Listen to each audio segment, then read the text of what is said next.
Good morning students. I hope you all are fine and studying sincerely at home. So today we will do revision of chapter 1 categories of computer and computer languages. So here we will revise all the topics of chapter 1 today. Introduction, types of computers. Under types of computers we will learn four types of computers: microcomputers, mini computers, mainframe computers and supercomputers. Next we have mobile computers. Mobile computers are another type of computers, and under this we will learn laptops, tablets, smartphones, game console and embedded computers. Next, we have programming languages. Under programming languages, we will learn four generations of programming languages: first generation, second generation, third generation, and fourth generation. Under language processors, we will learn three types of processors: assembler, interpreter, and compiler. So let's start with the introduction. Computers are categorized into various types depending upon their use, size.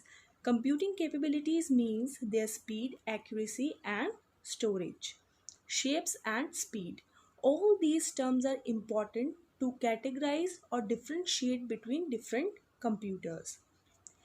Next, we have types of computers. Under types of computers, in this diagram, you can see there are four types: microcomputer, mini computer, mainframe and supercomputer. But one more we have, that is mobile computers. Next is microcomputers. Microcomputers are smaller computers. They run on microprocessors in their CPUs. For example, desktop computer. Desktop computers are known as personal computers and they are used in homes, offices, schools, etc. Next, we have mini computers. Mini computers are less powerful. They have multiprocessing machines.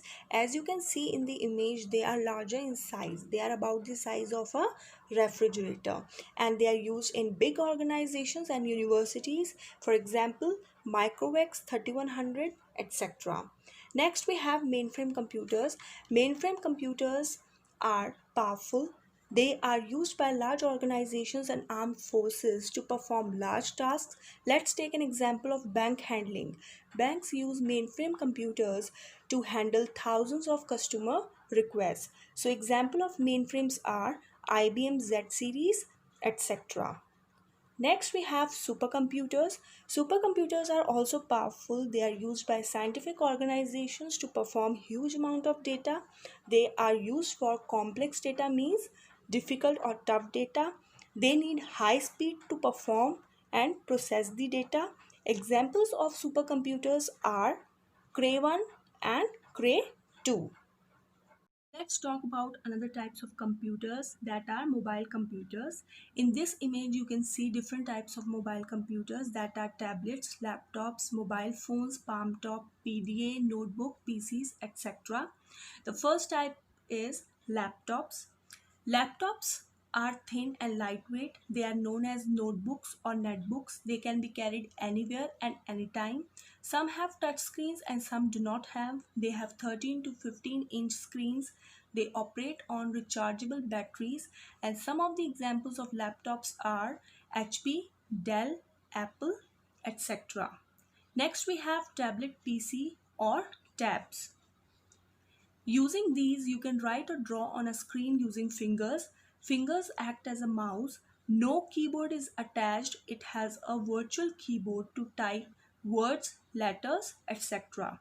It has most of the features of laptops. They are portable and can be carried anywhere and anytime. They have 7 to 10-inch screens.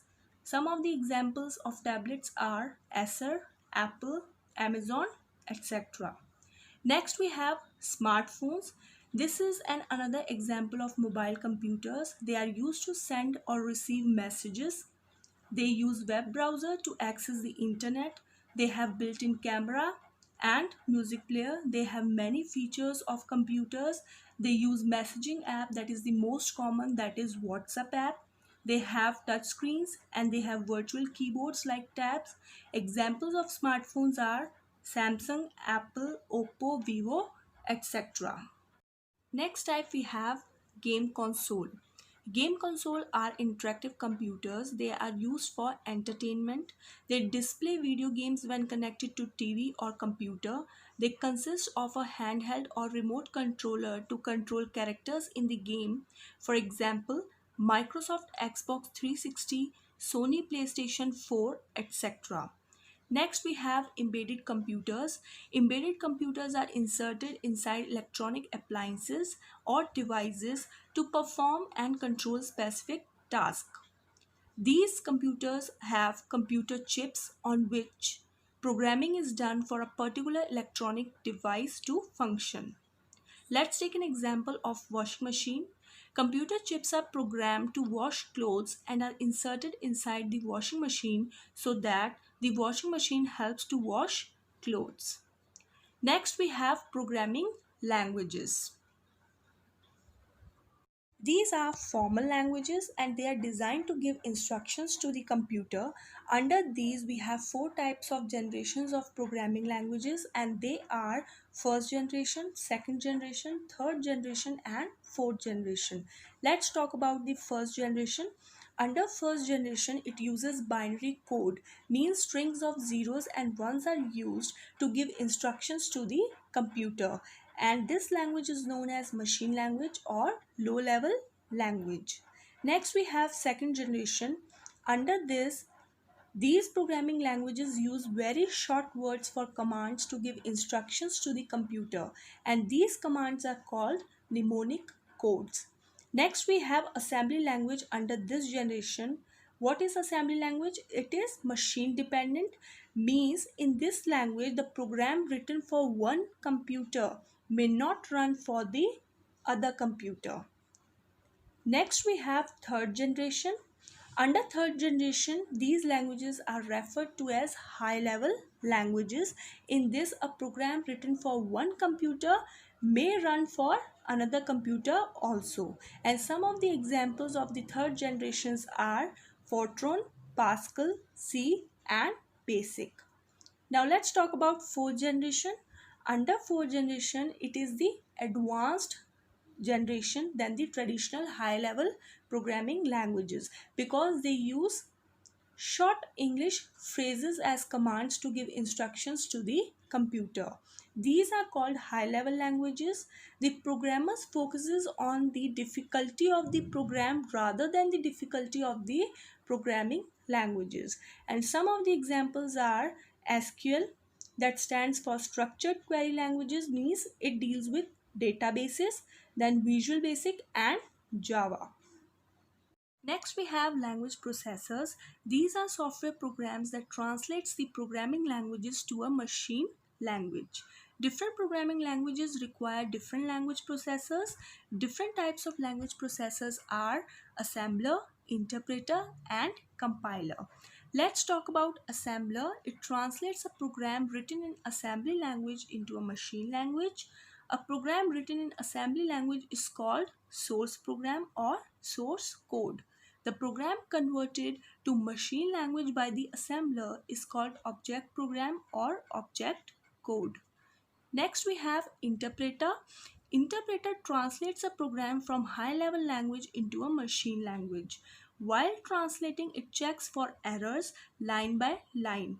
If it finds any error, then it stops there, and if it does not find the errors, then it checks the source code again and executes the source code or the program. This is how it works.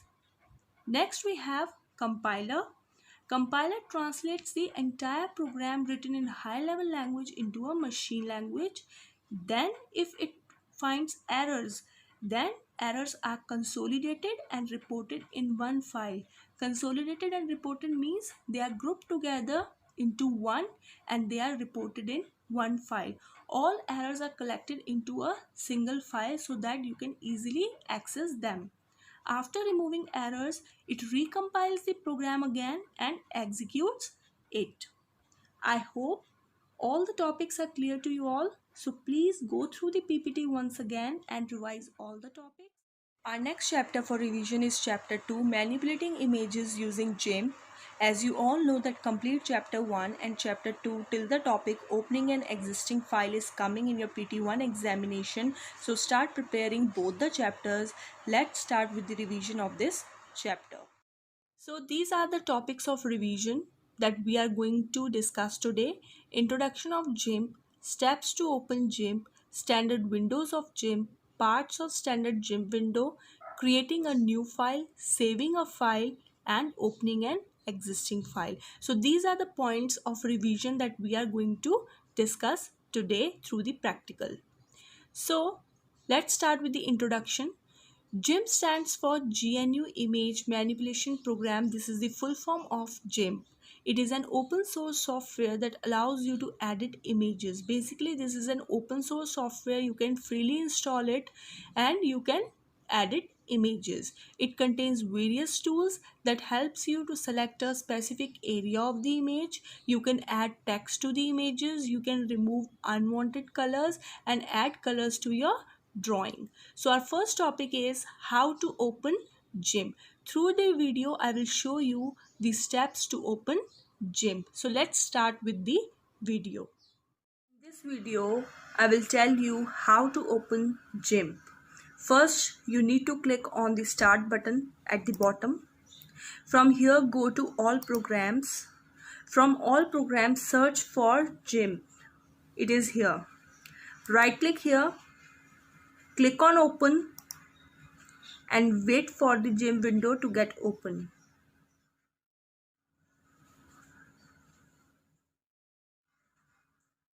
Next we have standard windows of GIMP and parts of standard GIMP window. In this I will tell you what is the standard GIMP window and what are the different parts that it contains. So let's start with the video.